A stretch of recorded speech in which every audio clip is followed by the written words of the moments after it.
What's up, everyone? It's Andrew Silman here, or as many of you guys know me through my Instagram page and YouTube page, Silman Foot Ankle Surgery. Hope you guys had a wonderful week and a dope Memorial holiday. Welcome to episode 2 of Sneakerhead Saturdays.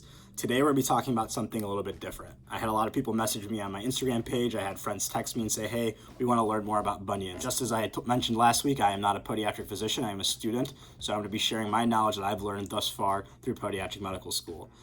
So a bunion, or as we medically call it, is a hallux valgus. And today I'm going to kind of discuss how we could try to pick out different shoes in regards to hallux valgus or bunions. So hallux valgus or bunions, to simply put it, is essentially a bony bump that forms on the joint at the base of the big toe. So I brought a foot model with me here, and we're going to try to describe it through this foot model. Essentially, bunion or hallux valgus, as we medically define it, is a deformity of the first metatarsal phalangeal joint. And the reason why people call it hallux valgus is because it actually gives you a ton of information. Hallux means big toe. So we're referring to the proximal phalanges and the distal phalanges of the hallux, which again is the big toe. And then we're talking about the first metatarsal bone right here. And essentially what valgus means, it refers to the distal arm of the joint that is bent outward or away from the midline of the body. So the proximal phalanges is pointed outward from the midline of the body, and the midline of the body, it would be the nose, and then the metatarsal, first metatarsal bone will be bent inward. So you're going to have essentially this bunion form, which is why people think that it's a bony protrusion. And yes, there could be a significant bunion when there's a large deformity due to biomechanical stresses and again, things just to kind of just reiterate it and show you guys again while I'm in this camera view, it's essentially just a medial deviation of the first metatarsal, so towards the midline of the body or towards the nose, and a lateral deviation of the hallux. And that's why we have this bony protrusion that kind of forms right here. And that's the main problem with it. It does cause a lot of pain for some people, and it could lead to surgery. And this changes the biomechanics of how we're able to ambulate or walk, and can produce significant pain for some people.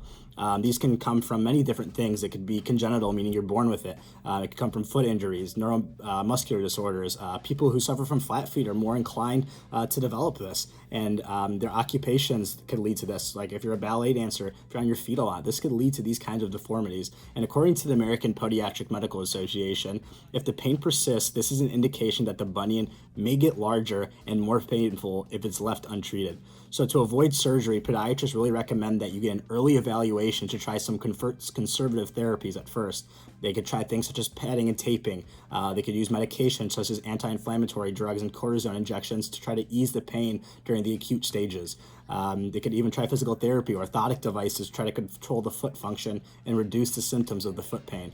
And surgery is meant for severe cases or if there's constant persistent pain. So there are definitely a lot of different treatment patterns that people can get into. And now just getting into the Sneakerhead Saturday component of this segment, one of the main things you really need to focus on if you have a bunion is to avoid a narrow toe box region. And that's something that podiatrists across the borders will completely agree upon. I've shouted to podiatrists, and that was something you always mention. They also recommend to wear supportive shoes, and you can even potentially get custom-made orthotic devices to enhance the comfort during these times.